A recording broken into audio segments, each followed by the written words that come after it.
Divudama and her family work in the rice fields of southeast India.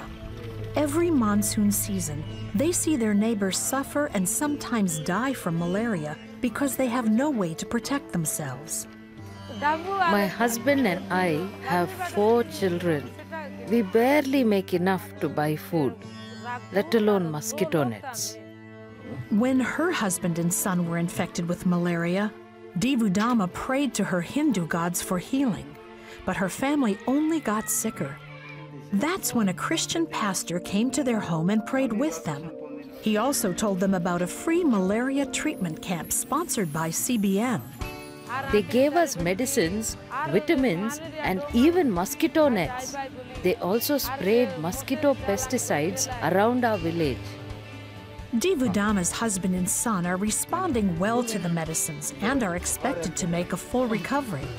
The pastor continues to visit the family to talk to them about Jesus Christ and to see how they're doing. I give millions of thanks and respect to you for all you have done. Thank you so much.